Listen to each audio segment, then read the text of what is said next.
Ketik more cek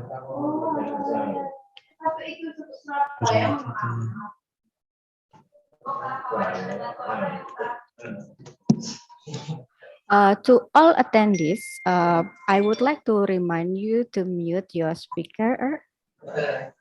Thank you.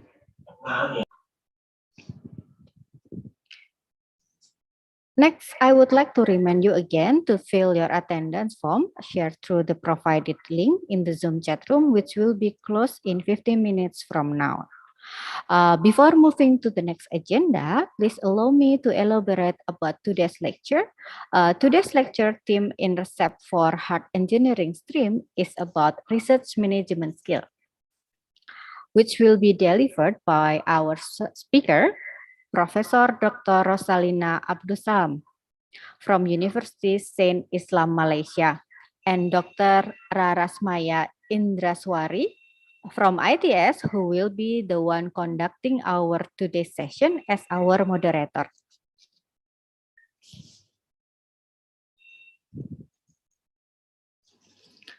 Let me introduce you to our moderator today.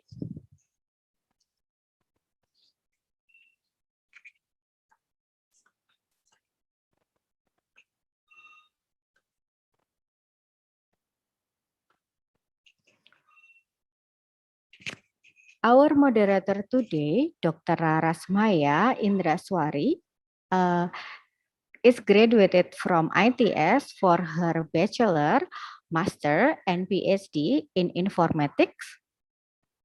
Currently, she is a lecturer at the Department of Information System of ITS. Her research interests are in data mining, machine learning, image processing, and also computer vision. So without further ado, let's proceed to the main agenda. To Dr. Raras Indraswari as our moderator, the time is yours.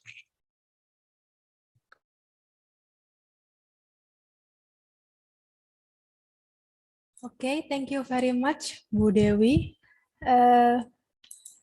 Assalamualaikum warahmatullahi wabarakatuh. Good afternoon. My name is Rarasmaya. I am the lecturer from Department of Information Systems ITS, and I will be the moderator for today's event. We are welcoming all of the participants of the R2SEP Researcher and Research Student Enrichment Program in Hard Engineering area. This event is held by the ITS Global Engagement, and today's topic is about research management skills that will be presented by Professor Rosalina Abdul Salam. Welcome, Professor Rosalina Abdul Salam. Thank you very much for coming. Okay. Okay. Is it okay if I call you Professor Rosalina? Yeah, sure. Okay, thank you, Dr. Raras. Okay. Okay. Professor Rosalina is from University Saint Islam Malaysia. Bu Dewi, can you please share the screen about the speaker's curriculum vitae? Please wait for us.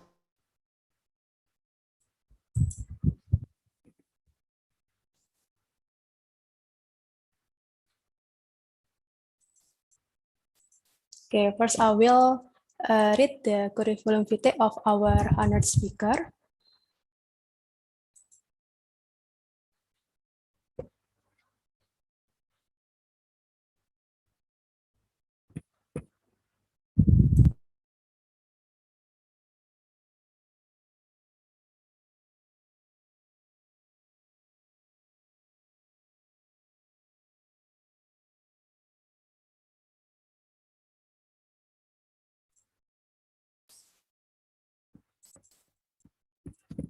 Okay.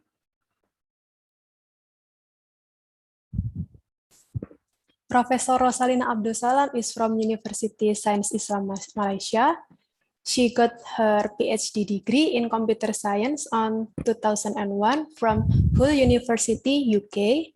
and she got her Master in Engineering in Advanced Software Engineering on 1997 from Sheffield University, UK, and she got her Bachelor in Computing with major Software Engineering in 1992 from Leeds Metropolitan University, UK. Her academic and professional experience is, right now, she is the Dean of Faculty Science and Technology in University Science Islam Malaysia. And in 2017 until present, she is also the chairman of Academic Promotion Committee in University Science Islam Malaysia. Her research interest is about image processing, artificial intelligence, and speech processing, with the application of underwater or surveillance video application, biomedical application, speech recognition, which is related to Quran recitation and ontology, or Quran semantic research, Quran semantic search. So very interesting, isn't it? So let's begin the first lecture session that will take at maximum 60 minutes. Please welcome our honored speaker, Professor Rosalina Abdul Salam. Professor Rosalina, the time is yours. Okay, thank you very much, Dr. Saras, for the introduction. Okay, I just would like to share my screen now.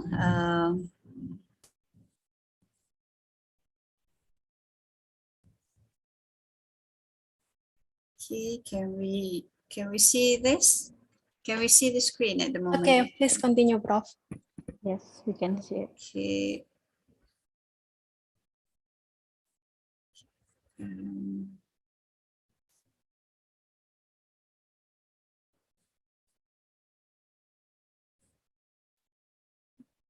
Okay, Assalamualaikum warahmatullahi wabarakatuh.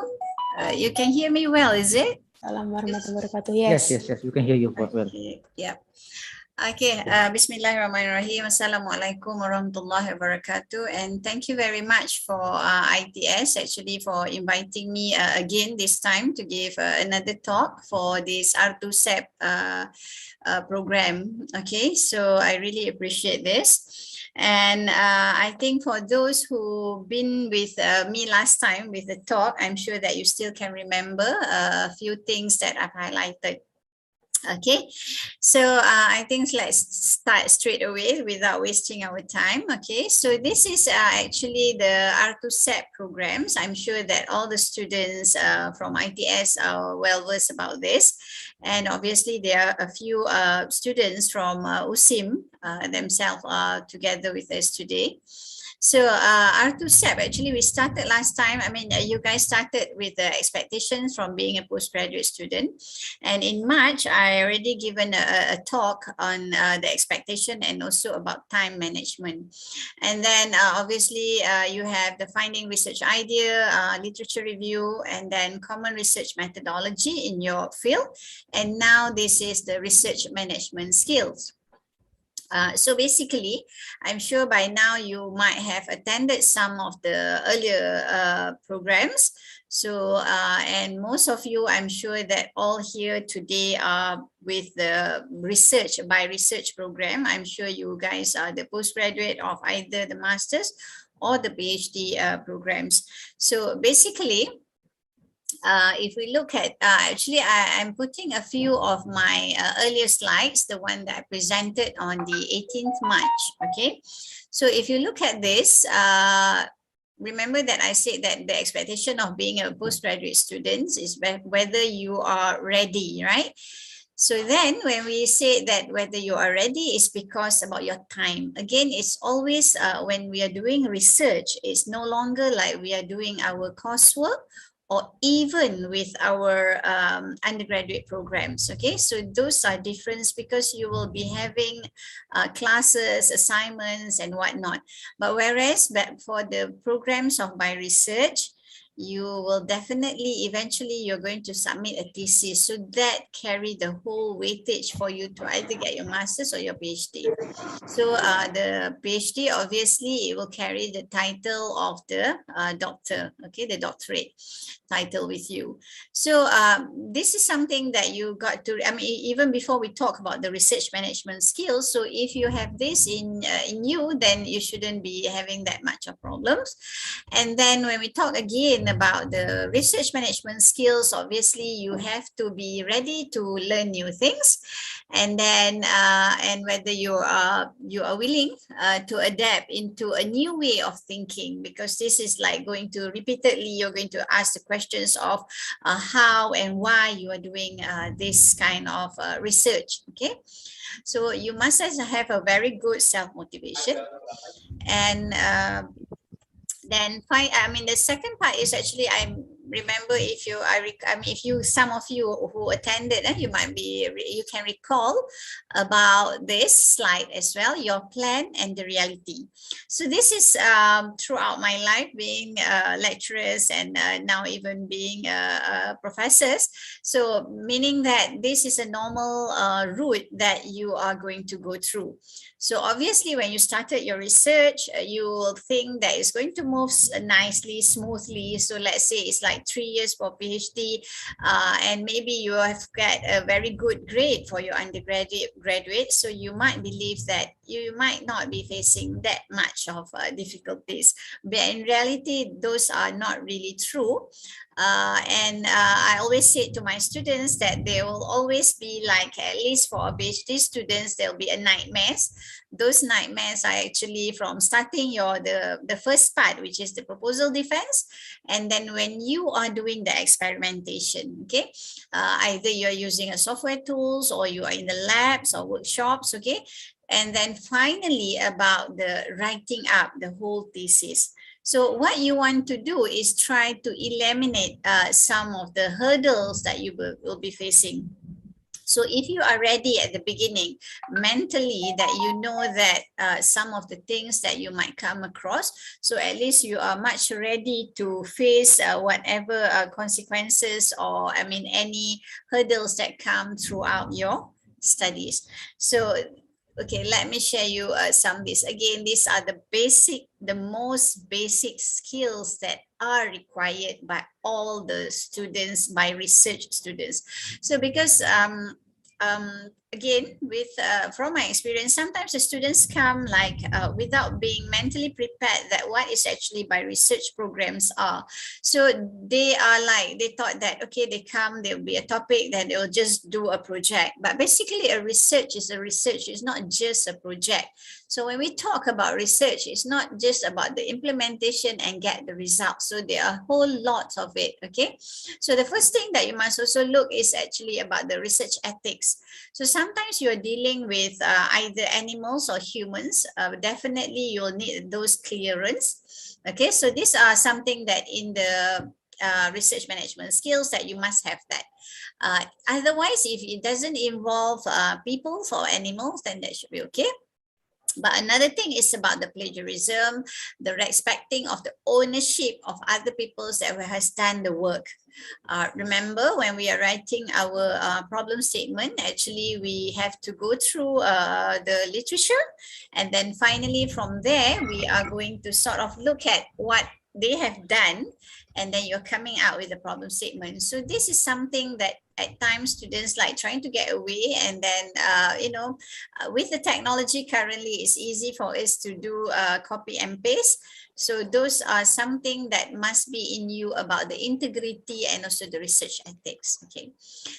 So obviously during your undergraduates, I'm sure that all of us has gone through about some kind of ethics and integrity, especially during your final year project about the plagiarisms and whatnot. So other than that, the computer skills is a must. So whether for you to use tools for writing, presentation, and the search engine, extracting information. So they are like Mendeley for you to extract the journals, the literatures. Okay, so you must have that. Otherwise, if you started your master's or PhD without having that, then you must have spent more time, additional time compared to those who already have all these basic skills. Okay, over and above, because we are on the this stream, okay, the sciences or engineering streams, then the mathematics and statistics, you cannot avoid it, so it's also a must. And communication skills. Communication skills actually including the writing skills as well. It's not only the verbal or the oral skills, but also the writing skills. So this is something also that all these skills, actually you might come with a very basic skills, but eventually you're going to get better and better through time. Okay, honestly, you will get better. By the end of your PhD or your master's by research, definitely you will have a better communication and writing skills. Okay, and then critical thinking. Why critical thinking? Because when you are reading your literature, you have to really look at it. I mean, you have to analyze, you have to critically look at what people wrote and then make some arguments on it. And then at the end of the day, even after you got your own results, you must do your critical evaluation on it. Okay, so, and this is actually combined on these analytical skills. So another thing about planning and organizing, and obviously you should have a good self-discipline, because you'll be like most of the time you'll be on your own compared to like your coursework programs. Okay, so I always mention that being a research or by research students is not so much about the degree itself, but it's actually it is a process of a research training.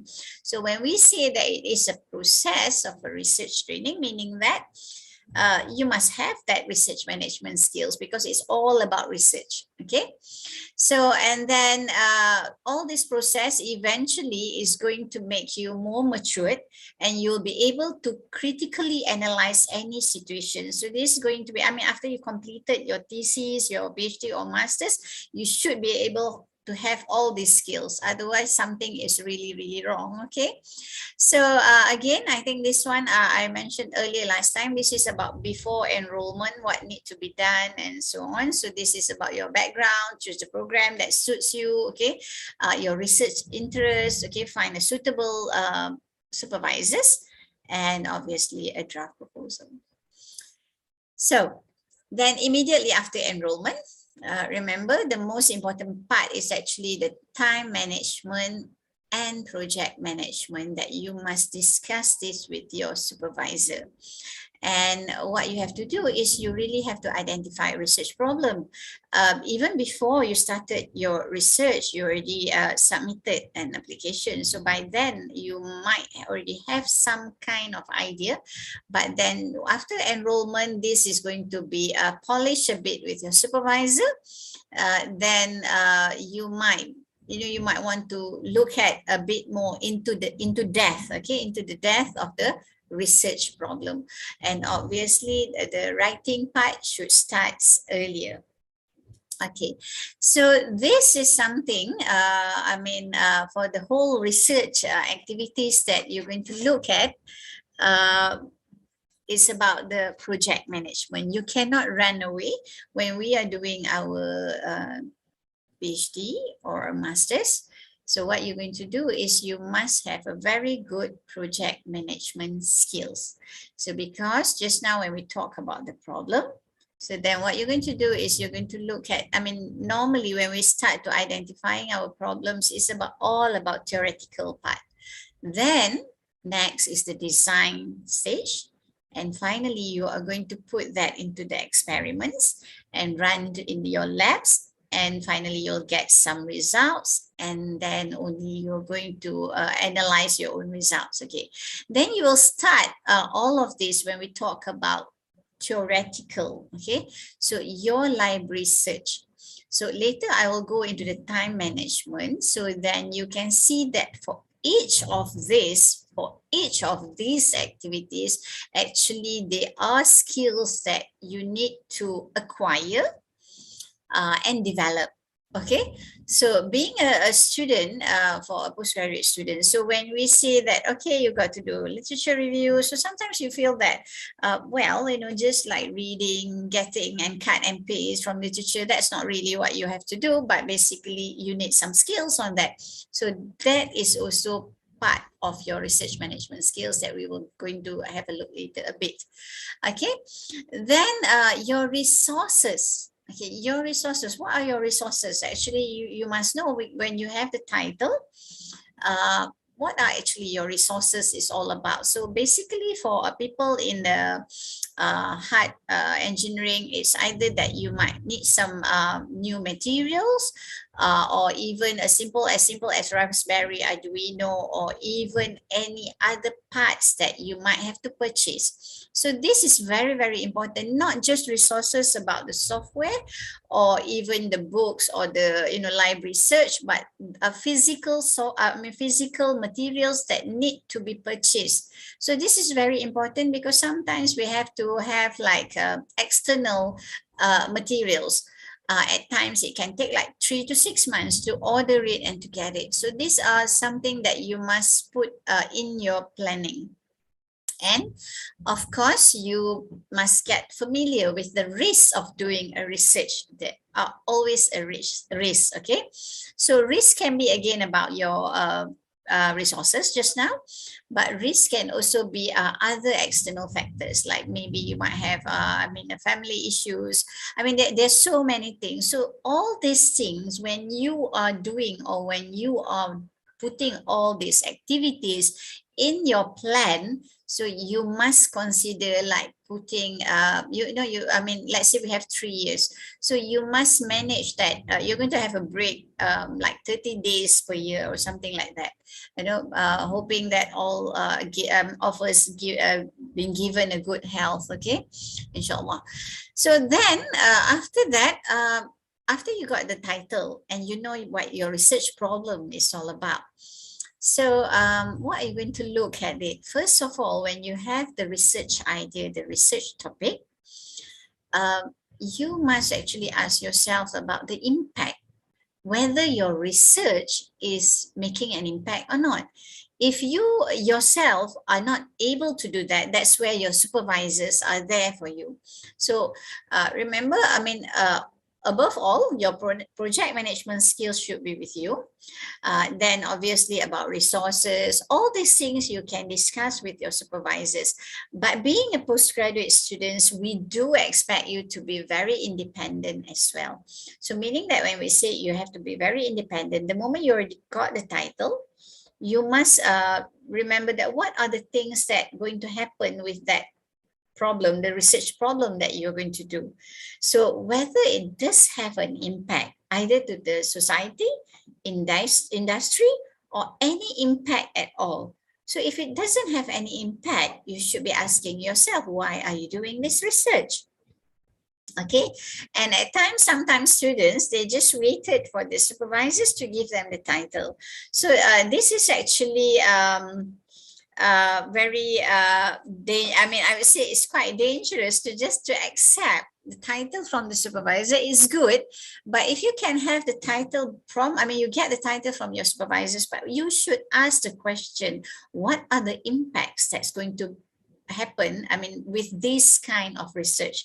So you must also do your own homework after you get the title. Okay, so research impact is very important, because at the end of the day, when you are doing your defense, okay, not just about your writing up your critical analysis of your review, but we wanted to know whether what you're doing is really need to be done, or maybe it's a normal thing, or it does not really even need to go through a rigorous research process. Okay, so then another thing that in your activities, what you got to put also about your software tools as simulation.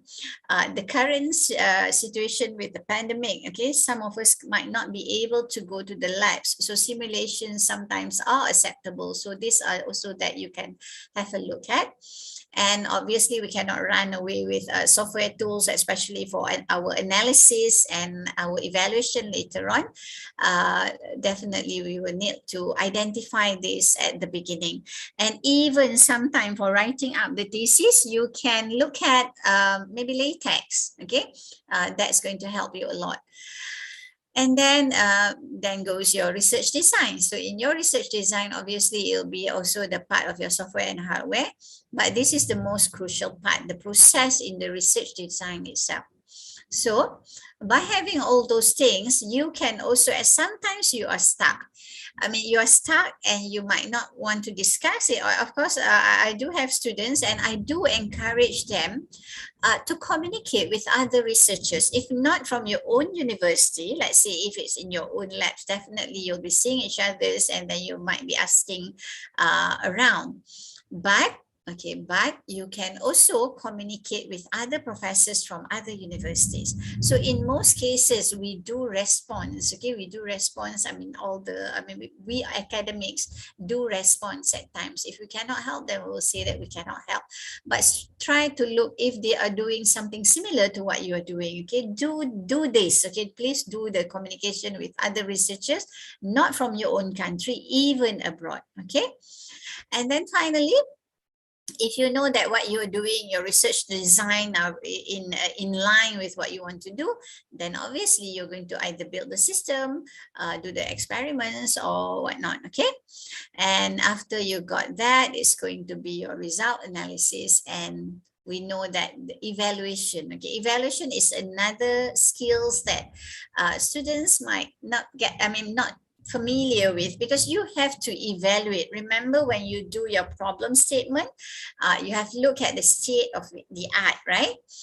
Meaning that the current scenario. So when you have done, you have completed, so you must evaluate, and to prove that the one that you mentioned, the current scenario or the current situation, that yours, there is at least a little bit of contribution to the body of knowledge. So that is something about by research program. And during all these activities, in between, you are supposed to start publishing your work. So publishing your work, meaning that actually it improves your writing. And if you publish your work, you have to, at times you go to the conferences, you have to attend and do presentation, meaning that you are also brushing up your skills of presentation plus your writing skills, because at the end of the day, you still need to complete your final thesis. And then finally is, remember, after you submit your final thesis, you still need to defend. So all the skills about writing and oral presentations are very, very important for us.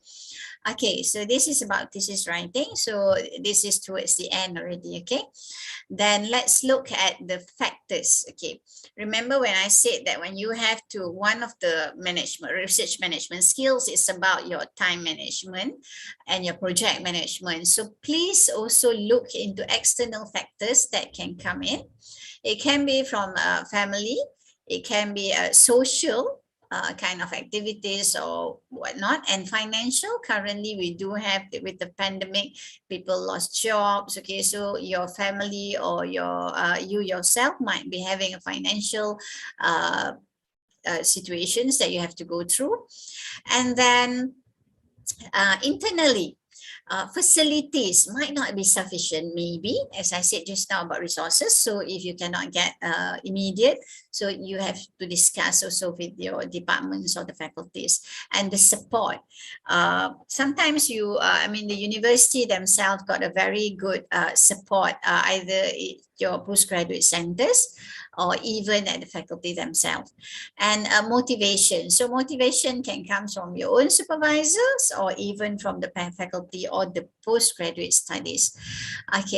And then internal, these are just now, those are internal, but internal meaning is inside the university, and also you and your supervisors. So let's say that you already plan, you already have your time line, but somehow that your supervisors might not be able to have a regular meetings, keep on canceling. So those are kind of the also internal factors, but obviously you can overcome it by discussing with your supervisors and your time management. That's why from the beginning, you should already discuss this with your own supervisors. Okay, and attitude and discipline is very, very important, and motivation actually between your supervisors. Okay, so the relationship about discussing your work with your supervisor must be very open, and both got to be able to go through all the time. So, and please be honest as well with your supervisor. If you're not doing it, just don't come and bring some materials to say that you know that you've done this and that, because most of the time your supervisors will be able to detect that. Okay, so why that apart from telling you all those things just now earlier that I mentioned, all this about the research activities, very, very important, and your skills, the basic skills are very important.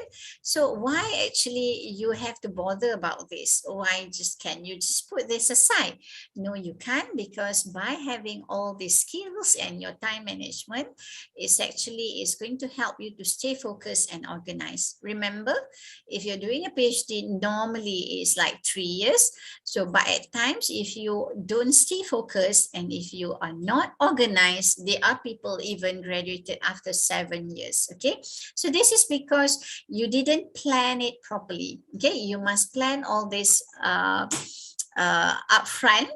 And don't wait till like after the first year, then only you realize that, you know, you have to look at what skills that you still need to have. So basically, if you don't have some of the earlier skills that I mentioned, during the first 6 months is the time when you actually have to work around the clock to acquire all those skills, okay? Like simple tools and simulation skills, okay? Reading, writing, mathematical skills, okay? So those are the things that you must put in effort. Okay, and also presentation. So the first thing when you want to look at your research management skills, how can you do that without having a research roadmap? Okay, so normally for my own students, I will ask them to actually, from at the beginning, to have like an A4 paper to actually look at the plan yourself. I mean, when are you going to do the first part? Let's say this one is first wave of literature. How long is it going to take? Is it going to take 2 months, 3 months? Okay, how soon that you can come up with your first defense? Okay, your first proposal, this defense. So this is actually taken by the thesis done. Okay, so we look at first wave of literature, and then it goes to define the problem. Because without the literature, you can't even look at what you want to do, even though you might have some idea, but suddenly when you look at the literature, then you found out that people did that already, okay? But remember, at times when whatever the ideas come in, of course, there are people did it. I mean, they've done it already. What you can do is to enhance it, okay? Or to put some additional thing on top of it. It's not that meaning that you have to come up totally with a new idea. So then when you have your thesis statement, but look at that, it goes back and come back. Okay, so you can define again your dissertation topic. Okay, then you can go to your second wave of literature review and the literature review again. Okay, so this is actually the cycle for you to find the gap. Remember, your problem statement is very, very important. Okay, once you clarify this, then it'll be easier for you to go for your theoretical framework, which is your research design, right? Okay, then after that, you already have this, and then you're going to come out with the research design. And then after you have your research design, definitely you have to come out with your experiments. Okay, and partly at times, if data collection need to be done by you, and at times you already have existing data sets, so we can use that. And after you have done that, obviously you have to do the analysis and you get some findings out of what you have done. And then of course, you're going to write out your thesis together with your discussion and conclusions, okay? So the research roadmap, okay, please please, okay, please do have your own research roadmap, because otherwise you don't know where are you focusing. Remember when I said why research management skills is very important, because it's going to allow you to stay focused and organized. Okay, so part of it, like listing all the activities, remember that I already put up. Again, I'm going to repeat that, the listing all the activities part, and then your project management, timeline and time management. Remember that earlier, okay, normally when we write a proposal, you need to do your Gantt chart. Okay, so that's about the timeline, but at times people just put it up just for like put it on paper but never follow that. So but you can come back and revise it throughout, maybe like after 3 months you can revise it. But what you have to do is to track your progress. Because if you already written that up, remember I said self-discipline is very, very important. Because as a supervisor, if let's say we know earlier that by 6 months, you should achieve one little goal. But if you didn't, okay, as a supervisor, normally we know that you are finding difficulties. We do allow that, but you yourself, actually your self-discipline is very important. So if you are already behind your timeline, so you should be, catching it up so that you can speed up and go back into the track. Okay, that is very, very important. So, so you have to track your progress and look at whether your performance is really something that going in a good way. Okay, and your data and equipment handling is something that in your roadmap is very, very important, because all this is actually part of your research. So yeah, just now I put out all these things actually in the red font. So this is actually to remind you that what are the things that you need to know. Okay, so this is about the time management. Remember, in most cases, PhD, I mean, if you're very, very good, you can even finish it within 2.5 years. There are students who graduated in 2.5 years for a PhD. But obviously, for those who graduated either 2.5 or 3 years, normally they already come out, they are mentally and physically fit, okay, and prepared, so that they know what need to be done within 3 years. Okay, so remember, actually I'm putting this, okay, this is a little diagram about the first year, first semester. I already shared with you in March. Okay, but I'm putting it here again. Why? Because remember when I said about the research management skills, okay, it's about the research skills basically, but how you manage that. Okay, so how you manage, of course, you cannot run away with your project management and also with the timeline, right? So then when we have already set the 3 years, we already have the timeline. But then what about, when we say about doing our literature review? So do you know what actually literature review is? Obviously, during your final year project, maybe you've gone through, but there are also tips. So these again are the skills. I'm sure that either your supervisors or maybe the university might provide you with some kind of simple courses for you to explore and how to do the reviewing. Okay, the literature review, because for a beginner, it's not as simple as it is. Okay, so this is one of the, apart from having a good timeline, but this will actually pull you away from the timeline that you already put up at the beginning. Because earlier when I said, okay, you started, you already have a research program, you're so excited, you come up with your Gantt chart, you wrote down what actually you want to do for every semester, but you didn't realize that everything that you put down there also acquire you to have some skills. Okay, as simple as this literature review. Okay, so meaning that even you're using search engine, all right, you do some search, you might not be able to get it, and then suddenly you try to use other phrases or whatnot, then finally you get a bunch of it. You can use Mendeley as well. Okay, you can use Mendeley. Then after that, you must put, so Mendeley will help you to keep all the records. Okay, the rule of thumb for hard science, actually minimum for you to go through is about 200 papers. Okay, 200 papers, meaning that doesn't mean that all those papers will be relevant. At the end of the day, you will get like maybe 30 to 50. Okay, out of those 30 to 50 papers, basically you also have to find the core paper that relates to your research problem just now, or research topic just now. So this is what all the skills you need to have. Okay, and then number 3 here, may use the bibliography. Okay, and then use a reading summary.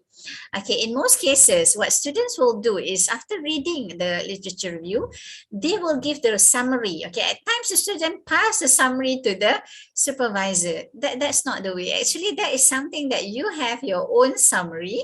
Then you have to actually analyze it, critically review that, and come back and tell your supervisor about, you have read this and this paper tells you that, and you have to critically analyze, meaning that you can argue on what this people has done. So that's what important. As I said, 200 is not 200 that you have to go to your supervisors, but you narrow down after 200. Those are the most relevant 50s, let's say, and then 20s, and then the core papers is what actually you're really going to zoom in. Okay. And then after literature review, I'm sure that after a very good critical analysis of your literature review, you are going to be able to write a very good problem statement. Finally, then you'll be very clear with your objective, scope, and constraint. And then what you got to do is about the research methodology, because after reading, you also learn on how the other people's doing similar what you're going to do, but they also have the research methodology process, right?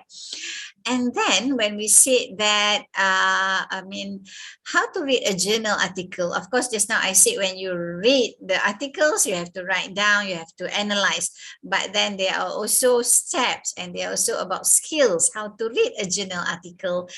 Okay, this is actually in 7 simple steps. So this is again another skills that you need to be part of your research. You need to have it part of your research. Okay, and then after knowing how to read a journal, after knowing how to do review, how am I going to write my problem statement? Okay, again, problem statement got to be very specific with what you are going to do. It's not the impact in total, but specific to your finally your contributions. Okay. Then the second semester comes in. Is about your, obviously you have to do your literature review and whatnot. So now it's about the research methodology. Okay, just now we look at how to read a journal, how to actually write the literature review, and then finally you will be able to do your problem statement. Then next will be your research methodology, and even sometimes the terms will be misused. Okay, research methods versus research methodology. So I cannot go through all the single details about what I mentioned, but these are actually all the skills that you must have along your PhD process. So if you know that these are the things that you will have to, on the right left hand side, if you look at the PowerPoint here, is all the first year, second sem. So you already know what are those activities, but each of the activities you must survey or make sure that you yourself understand what are listed here. Of course, this is the example that I'm putting up, okay, the first year, second sem, first year, first sem, but you might have slightly different after you discuss with your supervisor, okay? And then after you get your research methodology, obviously you have to again ask back, okay, is my research making an impact? Okay, I mentioned it earlier. Is your research really making an impact? Is it making an impact towards a society, towards what kind of a community that you are going to give the impact, or is it in the industry? Okay, so those are something you got to also question yourself. And then normally at the first year, at the end of the first year, we will also look at the student. Maybe you already have the proposal, right? Maybe you're sure it's time for you to publish a paper. So then another thing will come, how to write a research paper.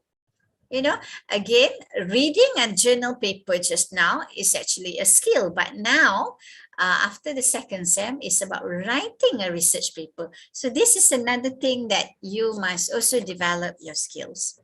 Okay, and then basically these are all embedded. When we talk about research management skills, it's actually about the research skills and about managing your research plus managing your own skills, okay, and the development of your own skills. Okay, and then during your second year, okay, and literature review will always be continuously. Okay, then, but when you come to the second year, make sure you are already doing some experiments. If you are doing a code, okay, you have to develop your own software. You must start it. If you're already in the labs, make sure that all your resources are already there, because experiments got the latest it has to start is actually during your first sem second year. If you delay, then you will actually delay a lot of other things as well. Okay, so then you should be like doing your research methodology plus all the methods and what kind of thing that you want to do. And remember, this is the part actually you already have some kind of experimentation that been done, therefore your first contribution is there. So when we talk about existing work and proposed work, okay, remember that I said if you have the core paper, is actually is existing work. So this is just an image, okay, that the one that I got, the hashtag I love PhD. And then your proposed should be either you're putting on top of it or additional or even a hybrid, but there must be something that you are putting additionally into the body of knowledge, okay? And then your second year, second semester, is about, you already done your experimentation, at least one part. So maybe you're going to continue with your experimentation, meaning that if you have a second or third contributions. So, but then by now you already have your results, your outcomes or your findings, so that you are going to have to do data analysis. It can be qualitative, it can be quantitative. Okay, so how are you going to do this? Again, it's about you doing the you are having the analytical skills, again, that you might have to attend the courses or on your own or going through your YouTubes, okay, but you have to acquire all these skills. So bear in mind, it's just not about your PhD title just now. These are all the skills that will be built up. That's why I said that by research is actually a training process. It's not just a degree per se, it's actually a training process for you. So then, finally, we are already in our third year. So during third year, remember that if you want to finish on time, okay, this is GOT, graduate on time. Okay, right. So right from the beginning, actually. And then by now, you should be able to communicate your results, either in writings, even though you already start to write some papers earlier, but now you are going to do the analytical part of your own results and findings, plus your evaluation part. And you should be able to start communicating what you achieve, okay, what are the difference that you come up with your research and what are the impacts. So those, again, the skills for you to have. Okay, so in between SEM 1 and SEM 2, definitely this is like you got to finish up your first draft, eventually your final draft. Okay, again, that at the end, after your thesis submission, we also look forward for you to extract one most important journal to write to a good journal paper about your PhD findings. So that's overall actually about is totally about the process that you have to go through from the first semester until your sixth semester. And without having those properly manage your time, as I said, bear in mind, not just a Gantt chart on paper, but please keep on revising it. Of course, there will be, sometimes you might be faster than your Gantt chart, sometimes that you are delayed. So try to remain and stay focused with your own Gantt chart or your timeline that you already put up, okay? And don't forget, when you listed out your research activities, actually there are a lot of other skills that you have to acquire. So let's say you say that your experiments, you're going to do it within 3 months, but along the way, you might have to attend some courses or you might have to learn by yourself. So those are also time consuming. So bear in mind when you are doing a good Gantt chart for yourself, okay? So obviously problem does occur as I always mention. So if you need to do, if you can be at least in 3 years' time, at least 3.5 or 4 years. So try not to go beyond that, because meaning that if you go beyond 4 years, that is normally that you are having trouble when you are doing your planning. But obviously other issues might come out, maybe family issues and whatnot. But in most cases, we should be able to complete our PhD within 4 years time period. Okay, so being a postgraduate student, I mean, you're doing a research, right? So what is actually a research is all about? When we talk about research management skill, I didn't put it earlier because I'm sure that all of you understood, but I'm just like re-emphasizing this by putting this is from the Oxford Dictionary, actually the systematic investigation into and study of materials and sources in order to establish facts and reach new conclusions. Okay, remember that I said that the process that you are going to go through when you start with your literature review, you're going to define the problem. So those are what actually you're going to look and whether you are going to come up or to reach with new findings or enhanced findings. Okay, so that's all about research. So when you know what research is all about, and you must manage, you must be able to manage. Okay, but as I said, being a beginner as a postgraduate student, these are some skills that sometimes you yourself might I mean, when you come, you are not well prepared. I mean, nobody might have told you about what is your expectation of becoming a PhD student. Okay, it's not as simple as running a project or running a system and get the results out. Okay, so there are a lot of skills. So what is actually a good research? Okay, research topics. Okay, research topics and impact. Okay, I'm going to keep on emphasizing it because research topic and impact, without the impact, it's actually the contributions will be very, very far away. So we don't know whether your research is good or not. So you must actually talk about your research topics and you must have the impact. Okay, and then the systematic planning, as what I mentioned just now about your time management, about all those skills that you must have. Okay, and obviously when you have the planning, you must also be able to follow that. So your good time management, remember, keep on revising and recording your progress. Okay, and then feasible research methods is very, very important. And finally, to be able to have a good research is about your significant contributions towards the body of knowledge.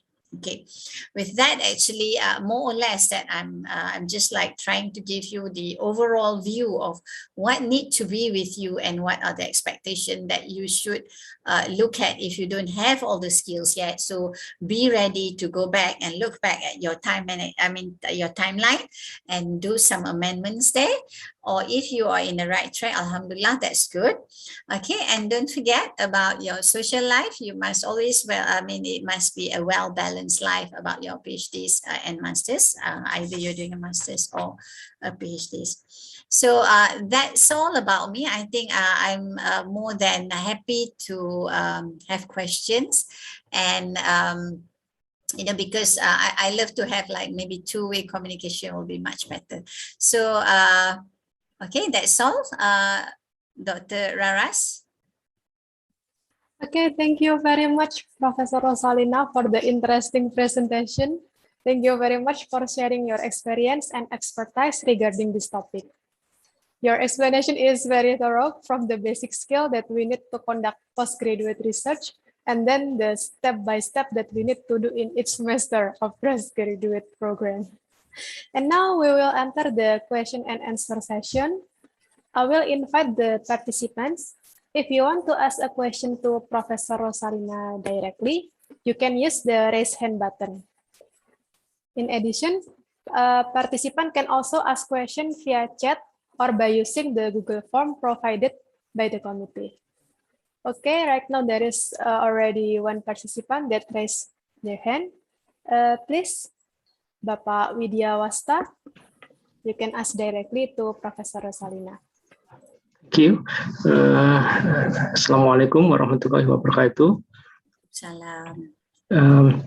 I'm very glad to hear your explanation and about the description of the phase of each semester of the process itself, but it is better if you also describe for the master degree program, which semester should I combine to accomplish 2 years program. Okay, Thank you. okay, thank you, Vidya.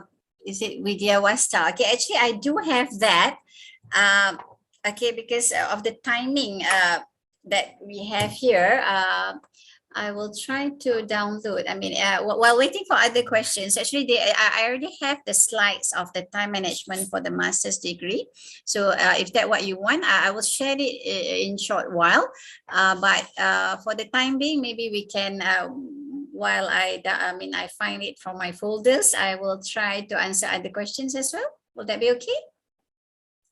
Okay. Okay. So while waiting for the Professor Salina to share the timeline for master program, please, Pak Nur Aslan, you can ask your question to Professor Salina. Assalamualaikum, Prof. Ros. Can you hear me loud and clear? Yes. Alhamdulillah, Aslan. Oh, thank you. Okay, very the best for your presentation. This first time I attended your presentation, and it's very unique, and I am very proud with you. I just want to ask you one question. Let's say I want to co-direct to another researcher instead of email. Is it okay, or I break the protocol? Sorry. Let's say I want to get information from others researcher, as you mentioned in your slide just now. Can I co-direct instead of emails? Because sometimes we need to co-direct so we can get what we want. Normally, I think because most of the researchers, let's say if you are communicating, I mean, most of them will be quite busy. I'm sure that I think it'll be good that if you can email them, calling is sometimes, because you don't know what they are doing at that moment, right? So, but depending, some they might, if you call them, let's say during weekdays and working hours, so they might be working. So it kind of a disturbing, I think. So normally it'll be better for you to emails, yeah. I know sometimes that it'll take some time for us to respond to the emails, but that's how things work, Yeah. Okay, thank you so much, Prof. Nice to meet you. Okay. Okay, thank you very much, Professor Salina, for Okay, answering. yeah, I'm trying to download the PowerPoints. Okay, but never mind. Can we proceed first with others? Okay, I will read the question asked from the Google form. The first question is from Pak Priyo Adi Ramadhani from ITS. He asked, is it really necessary to make a fishbone analysis to start a research? Okay, that is very specific actually. Fishbone analysis, is it? Is that the questions? Yes. Not necessary, because there are many. I mean, it's one way of doing it, because when you are designing or you are doing your plan, okay, fishbone is actually to achieve your final goals, right? So if you are familiar with it and you feel good about it, then there's nothing wrong with it. But it's not the only way, okay? There are many other methods as well. Okay, well, Okay. Does that answer the question? I think so. Thank you very much, Prof. Rosalina. Okay. Pak Priyo Adi Ramadhani, semoga tadi menjawab ya. Okay. Yang mana tadi yang tanya tu tadi? Oh, he asked in the Google form, not by raising hand. Okay. So yeah, this one is actually I'm sharing it now. Can you see the masters? Yes. Yeah, you can see that. Yes. Yep. Okay. Yep. This is the 2 years actually. Okay, 1.5 or 2 years. So basically, it's about the same. It's just that we cramp it because I think the weightage is less, and I mean the expectation is also less. But basically, you still have to do your research topic. You have to do your literature review, problem statement, objectives. Okay, and then if you look at all the first part, because now what I did is actually we break it into two. So this is actually for the PhD is the first half, and as first semester and second semester. But for a master's, you have to squeeze it and do these two things on 3 months time, something like that. Okay, and then during your second year is about this is first year, second sem. Okay, sorry, that's okay. Okay, again, this is first year, first sem, first half. This is actually one semester of this is one semester. Okay, one semester of your PhD, one semester of your PhD. Okay, but here we only make it as one semester. And then first year, second semester, you should be already come to your chapter 4, whereby you already come out with at least one methods, the implementation part. Then you can go to chapter 5. This depends. If you only have one chapter, that's fine. If you have two, then you can have chapter 5. Otherwise, that's sufficient. All depends on your content. Okay, and then we have second half. This is again by research, okay, master's by research. And then your second year, first sem, because we are targeting that sometimes it's 1.5 years. So if it's 1.5 years, if you look at this, it's already final draft. Because some universities, we have our master's program by research is only 1.5 years. Or if again, if it goes beyond that, then you're going to have your second year or third year. But basically, if you, I mean, I can share these slides with Nabila later so that maybe Vidya, you can have that. Well, does that help more or less? Because this is actually a different talk that I've given. Okay, so, but I don't mind sharing the PowerPoints with you. Okay, so I will pass it. Okay, so yeah, this is for the masters. Okay, so normally I put out here is like 1.5 years, so meaning that second year first sem. So we can go until about 2 years full, or sometimes we go beyond that. Is that something helpful for you, Vidya? Yes, it's very helpful. Thank you very much. Okay, yeah, you can get that from the organizer then later. Okay, thank you very much, Prof. Rosalina. Pak Widya, the organizer, the committee will share the PowerPoint given by Professor Rosalina later. Maybe the organizer will inform it in the chat room after this. Okay, the next question is from Mrs. Harmini. Please, you can ask your question directly to Prof. Rosalina. Okay. Thank you, Mbak Rarasmaya. Assalamualaikum warahmatullahi wabarakatuh, Prof. Rosalina. Salam. Nice to meet you. I'm very interested with your explanation. I want to ask one question.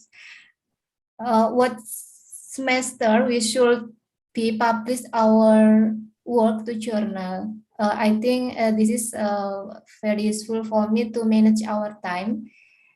Based on your explanation that the first and the second semester on the first and the second years used to complete our research. I think it's all. Are you doing a PhD or a master's? That'll make a difference. I am a PhD. Okay. Students. For a PhD students, normally, after the first year, we do expect you to publish, but not into because it can be into a good journal depending on the load of what you have done. Okay, so otherwise you can publish to a journal about your literature review. Because by then you should have completed your problem statement, right? So because you have done your thorough literature review, the first sem, the second sem, and then you will have the research problem by then, right?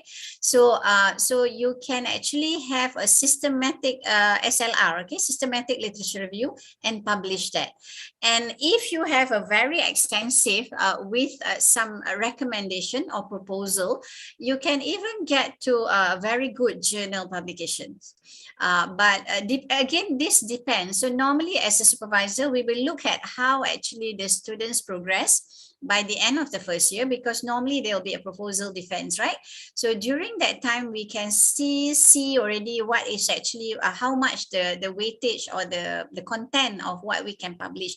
Otherwise, it's just advisable for you to go to a conference and get it published in a proceeding, because it'll be a good opportunity for you, as I said, the oral presentation over and above about you writing up your chapter of literature review. And you got to, I mean, you can do, I mean, obviously you still have to write for the publication, even though for a proceeding, but it will also give you the exposure of meeting with other colleagues in the conference, and also your skills, presentation skills. That's very, very important for PhD students, yeah, even for a master's by research. Yeah. Okay. Thank you, Prof. Okay, and then okay, just to continue, and then your second year is actually, you normally get some results, right? You get some results, so you publish. So normally targeted like 3 publication, minimum 3 publication. But of course, you know, it varies. Sometimes people can publish more, sometimes less.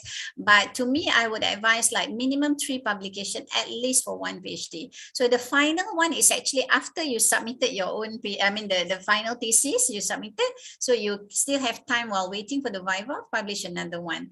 Or if you have time, you already submitted. But because some universities, they put like the condition, in order for you to graduate, you have to at least have 1 journal or 2 journals publication. So you have to follow that. I'm not sure about ITS.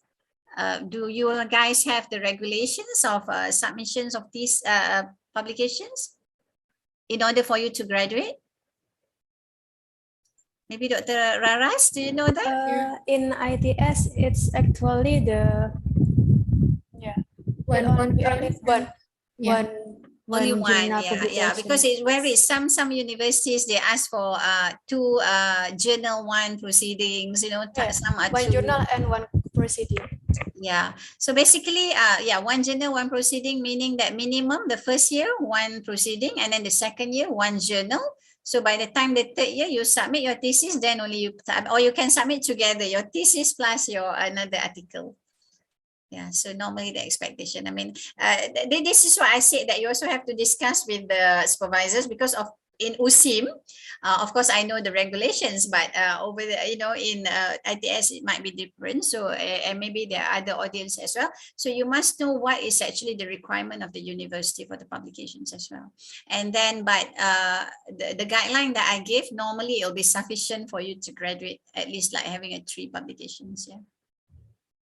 Okay. Okay, thank you very much, Prof. Rosalina. Bu Harmini, apakah sudah menjawab?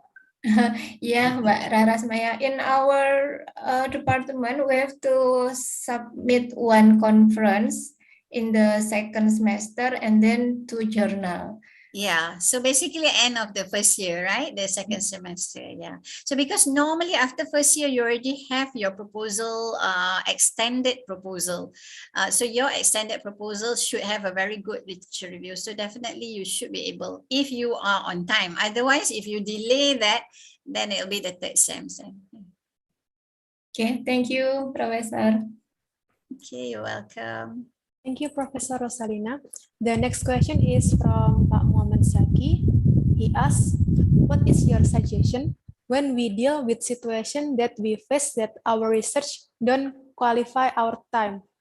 When our research is over, then the time to do our research is over than our schedule. What should we do in this situation? Sorry, I didn't get that. The question is, what is your suggestion if our time in doing research is over with over time? Oh, more than the 3 years. Yeah, okay. Remember just now I did share that it can be, problem does occur. But as I said, even that problem does occur, try to remain or for a PhD, especially within 4 years. And for masters, please don't go beyond 3 years. Okay, 2.5 years will be a good time frame for you not to go beyond that. Well, obviously, if you extend, you will have to pay the fees definitely for the university, right? So something that you the expenses, the financial issues that you might be facing. But other than that, there's because PhD and by research, it's all up to you. If you want to finish it, it's actually otherwise you won't get your degree for the masters or PhD. It's unlike the undergraduates. Even though undergraduates, we do have students extend the semesters, but for PhDs and masters, it's all about your own self-discipline.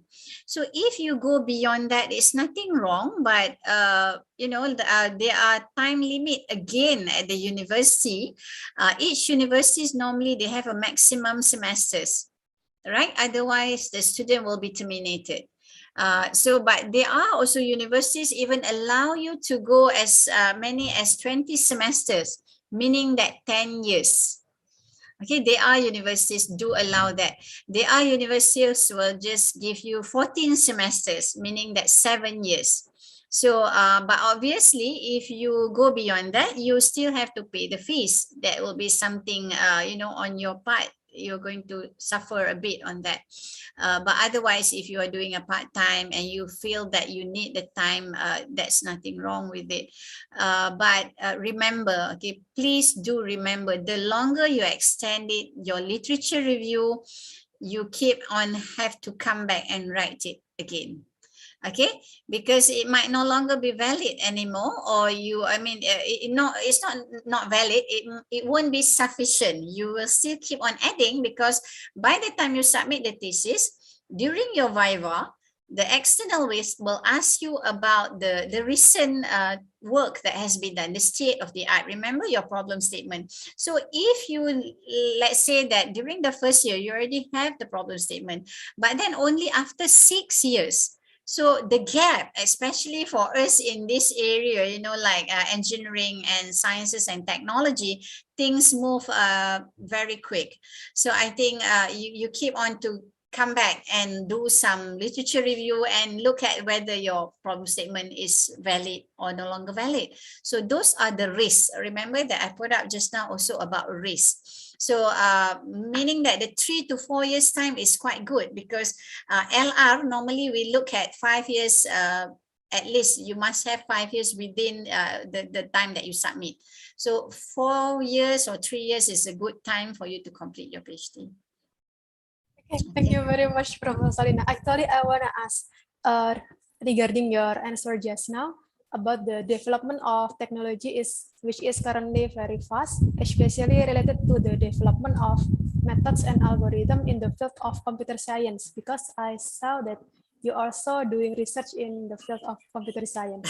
Are there any tips from Professor how to keep up? You just have to get, actually, to be honest, even though, being a dean at the faculty, at times my research is, I'm not really I'm still doing some, but not as much that I used to do. But to be honest, every day I will still read at least 1 or 2 articles. Even if I cannot complete the whole articles, then I will read the abstracts and the conclusion. Even today, I was looking about the CNN, the optimizer. I don't know whether you are image processing, like the convolutional neural network, because we already have a few actually optimizer at so I was looking at it, and then now they are no longer, earlier we might be using the TensorFlow, and now they are going for just a Python and Keras software to do it. You no longer need to install the TensorFlow. So this is something that keep on like coming new software. Every day you will see it. So to be honest, like before I sleep, it'll be like 1 or 2 articles, because otherwise I won't be able to catch up. And how are we going to be we have to present, we still have to go and do supervisions, and people come and ask from us, hoping that we know everything. Obviously, and one day you can, I'm sure that you have the statistics that even per day, for especially computer science, there are thousands of articles being published. And obviously we cannot. So normally I'll just pick up for my area, it's about the AI, and normally I look at some of the latest software.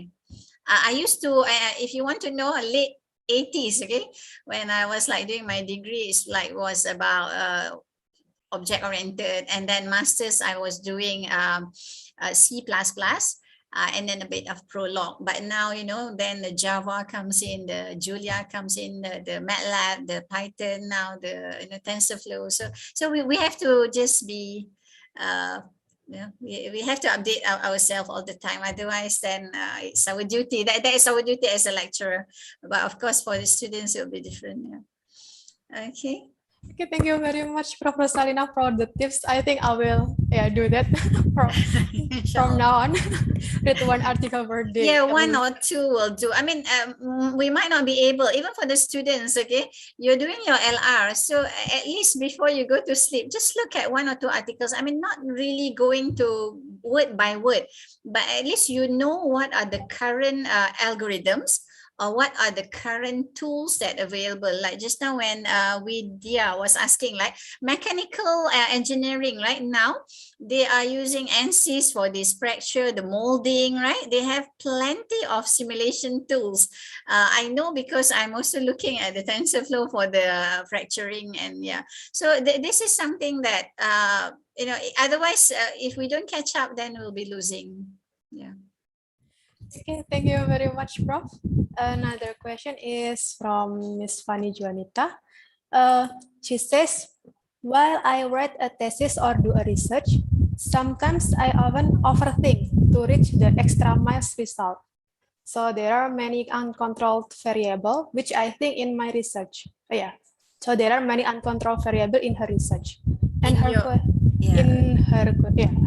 So actually it's a specific to the research, is it right? The non-control variables about the research itself. Am I right? I think so. Yeah. So the question. The question is how to ignore the uncontrolled factor in the research. Yeah. So that he can increase the productivity.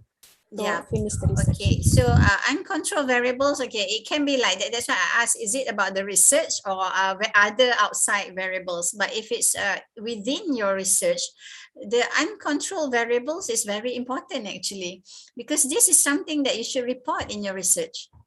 Okay, there are varieties of things that you will encounter, especially when you are doing your experiments.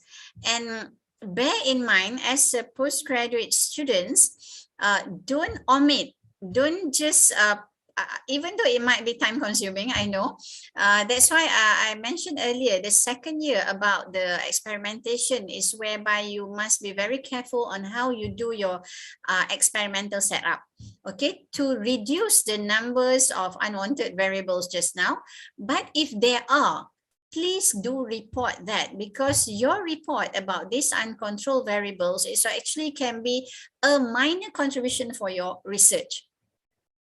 Okay, because I mean, sometimes when we are doing in our experimentation, either we go into the labs or even with the simulations, sometimes we do discover certain things happen when we are doing. I mean, and then we know that maybe because the problem that you are solving is not exactly the same with what other researchers are doing. So those variables, even though you might believe that it's not, it's an unwanted variables, but it might be a good one for you to explore and do your write-up in your thesis to get some new findings as well. Yeah.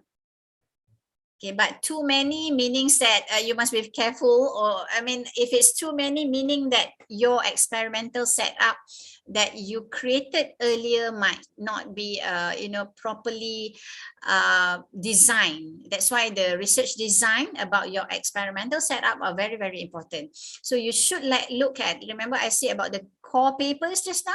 So those core papers will actually guide you through so that you don't run away with a totally different kind of experimental setup, because that will also guide you to go into the nice way of doing a setup.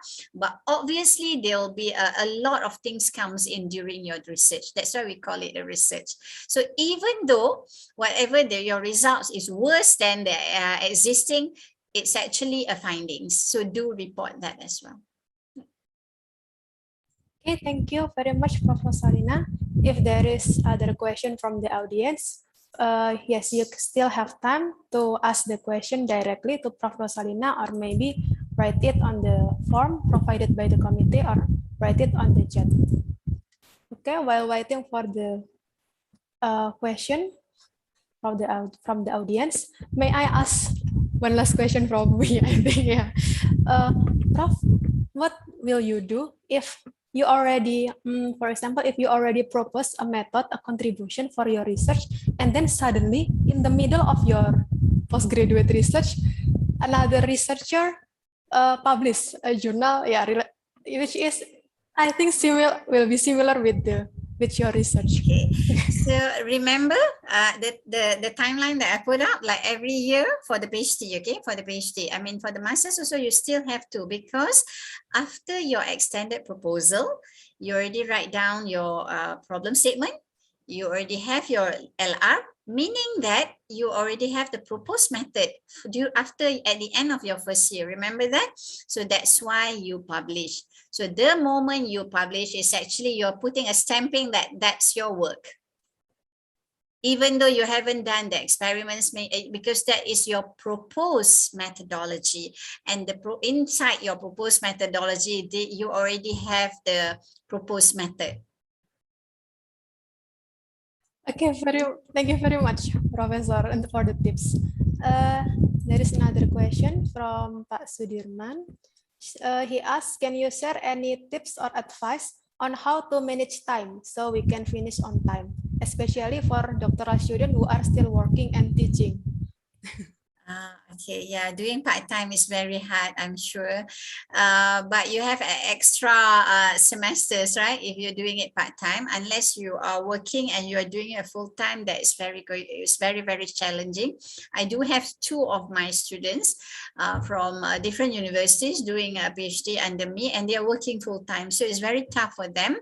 So obviously, the time management that they discuss with me, they can't follow it. Okay, but if you're asking that, again, I have repeatedly advised any of those who are working, and that's why that Gantt chart. Okay, remember that when I said earlier, you have to keep on checking on the progress of your Gantt chart. It's not just put out your time management and then you just throw it away. Then when you read your articles, okay, and then you got distracted. Remember that when you already have a problem, okay, you have already a problem, the more that you read, the more you get distracted. Trust me, that's what going to happen to you. So that's why you need, like, and I always say, like an A4 kind of thing, put up your plan, stick it in every, your cubicles, your room, so that you don't go away outside your scope. That's why during the first year or during the first sem of the master's, it's very important for you not to go beyond the scope. Because what happens is after you read, you might feel that that's more interesting from what you are doing. So you start to distract yourself. And when I said that you already narrowed down like 20 papers, now you are adding another 20 papers, whereas that's not. I do have problems with this type of students, okay? They keep on distracting and then they feel that, okay, I want to do this, not this one. I want to do this. So that's actually when you are doing that, definitely your one semester or second semester will be shifted already. So the time management is very important. So being someone is working, I think you must be much more disciplined and having your properly stated time frame. And if you believe that, okay, today I'm going to read one paper, meaning that, okay, one paper must be completed. So this is about you yourself. Actually, I have a varieties of students, as I said, that many different kind of, I mean, the one that I share is a standard one. There are some students, they want to do project first. They want to do the experimentation first without doing the LR. Okay, I'm sure that maybe any of you also have that kind of a way of doing it. So if I can see that they cannot visualize, they cannot do their theoretical framework or their theoretical design, then I would say, okay, do some simple experiment first and come back, because they have so these are all inside your time management timeline.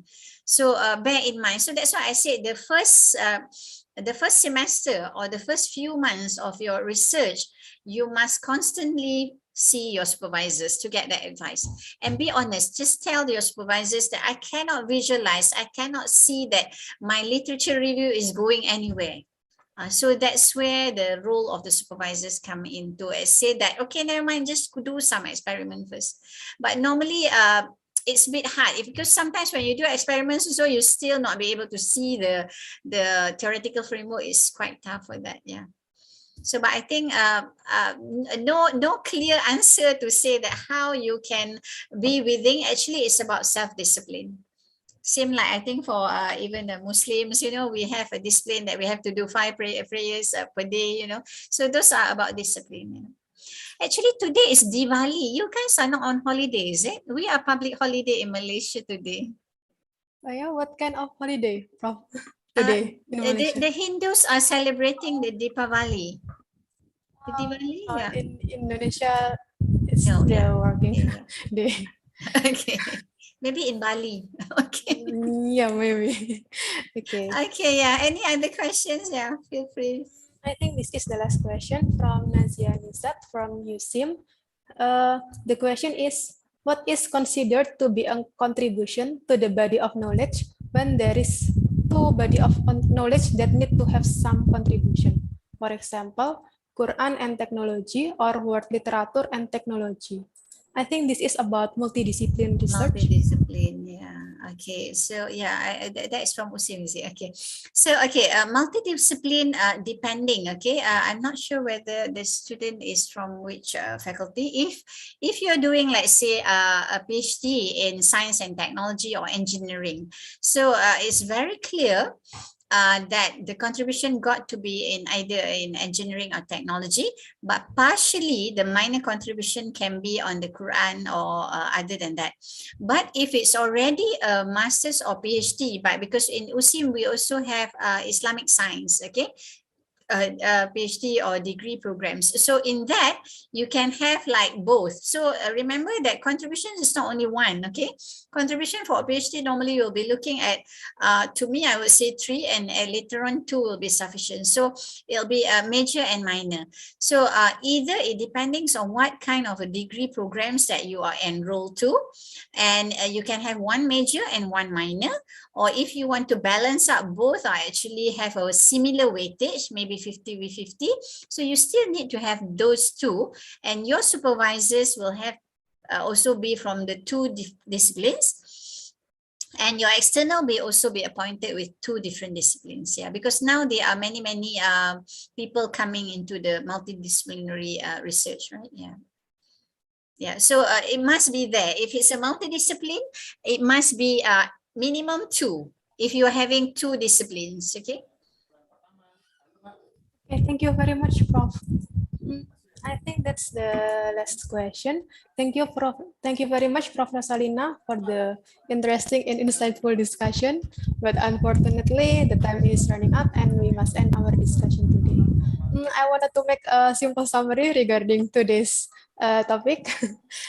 To conduct a good postgraduate research and graduate on time, we must manage our research and monitor the progress of our research with the target timeline. A good research management includes project management, timeline and time management, progress tracking, performance measurement, and data or equipment handling. In conducting research, we have to do a lot of literature review and think critically so that we can find a research gap which can be an opportunity for us to propose novelty. Actually, Professor Rosalina's presentation conveyed many important information. I was confused which one to convey as a conclusion. But in closing, in conducting postgraduate research, we need to have good self-discipline so that we can complete our research on time. Okay, I would like to say thank you once again to our honored speaker, Prof. Rosalina. Thank you for sharing your experience and expertise regarding this topic. Okay, thank you, Dr. Raras. Okay, thank you very much for being the moderator and also, yeah, the participants. Okay, now I will pass it back to our Master of Ceremony, Bu Dewi. Maybe Bu Dewi can inform the participant how to get the material, Professor Rosalina's presentation material, and how to get the recording of this meeting. I think this meeting is live streaming on YouTube, so maybe the committee can share the YouTube link in the chat room. Oh, thank you very much for Professor Dr. Rosalina Abdul Salam for the inspiring lecture. It's quite interesting. And thank you, Dr. Rarasmaya Indraswari, for conducting this amazing session. I think my colleague here, Ms. Yasinta, has already provided you with the information on the YouTube channel and also on the PowerPoint presentation. Okay. So please give applause to our inspiring speaker and amazing moderator by using the Zoom chat action feature for today's empowering session. And then as a token of appreciation for both the speaker and also for the moderator, I would like to present a certificate for our honorable speaker and moderator. So this is the certificate for Professor Dr. Rosalina Abdul Salam as our gratitude for today's session. Thank you very much, Professor, for your availability today in providing the lecture session in research management skill. Okay, thank you, Dewi. Thank you, Dr. Raras, and all from ITS, and also a few participants from USIM. Okay. Nice to meet all of you. Nice to meet you too. And then for the next certificate will be presented for Dr. Rarasmaya Indraswari for being our moderator today. Thank you very much, Dr. Rarasmaya, for your availability today in delivering the lecture.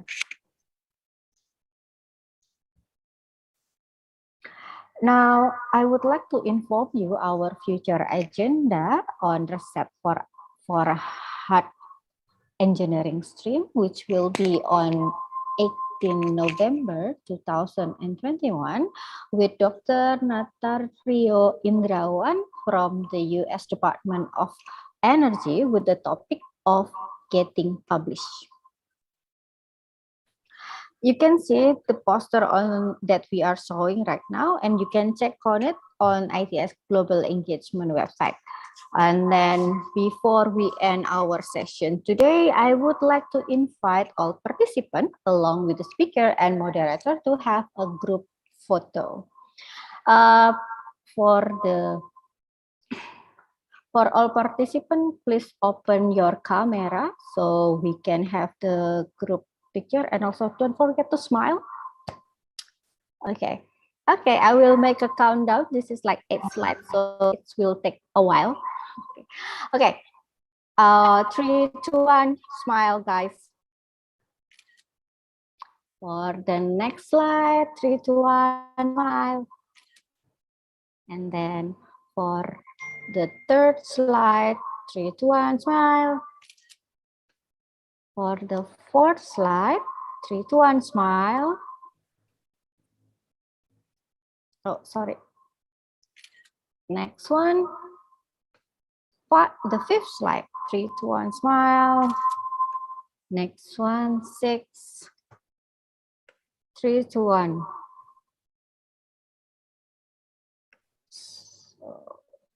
Smile. Next one, number 7.